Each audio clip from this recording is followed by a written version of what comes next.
Hey guys, welcome back to the WODdoc Project 365, episode 1168. Guys, if you're following along on YouTube, please jump on over to WODdoc.com. Check out all of our full-length videos. That's where we house them. What we're talking about today is treating the foot to help your shin splints, right? Or this pain on the inside of your shin that you may get from running or jumping or any type of excessive foot maneuvers, okay? I got a couple questions and I got some great responses from when I talked about working on the immediate area over the pain of where you get that inside shin discomfort, all right? And people asked where I would start with that. Well, of course, the answer to that first question is right where I showed you guys. It would start over that affected area, the pain, the area where you have the most pain. But then my next go-to position isn't the calf, okay? My next go-to position is actually the foot, because that's what connects us to the ground. And oftentimes it's either something that has to do with the mobility of the foot or the stability of the foot that causes the rest of the upstream effects. Because if the foot has to work super hard to stay stable, that's going to cause some additional stress on the lower leg here. If the foot is very, very tight, all right, and isn't as mobile as we like to, it might change some of our biomechanics, and that itself could again lead to additional stresses. All right.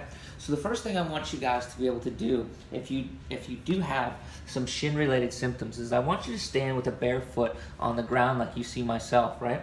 And then I want you keeping this first knuckle down to see how far you could pull your toe up, right? Now you should be able to, as you can see, like where you're looking at it right there, you should be able to put your fingers underneath here and have a clear separation between the toe and the bottom of your fingers and your toe like this, right? So you can see just like that.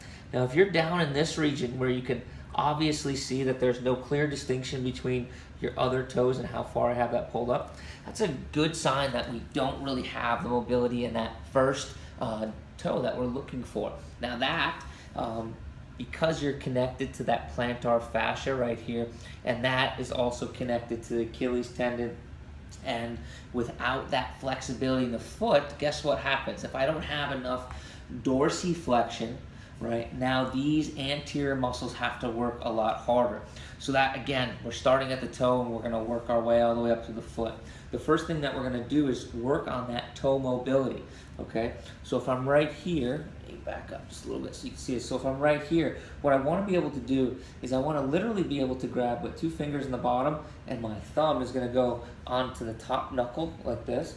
Is all I want to be able to do is pull up like such. See how my toes kind of flare up like how they are right there? So what I'm going to do is I'm going to pull up to where my toes start to flare up, and I'm going to push my toes down, right, the remainder of the toes. So I go and I do that same thing again. I pull up and I push the remainder of the toes down. I pull up and push the remainder of the toes down. I would do this for about 10 to 25 reps. If when you start off, obviously more is better here with that 25 rep scheme. As this becomes better, as this mobility increases, the amount that you're going to have to do to maintain that additional range of motion is going to be less, all right? So we're going to start with the big toe, and then we're going to work into the rest of the foot, which we'll talk about tomorrow. Guys, questions, comments, please post them below. And until tomorrow, we're optimizing function to optimize performance.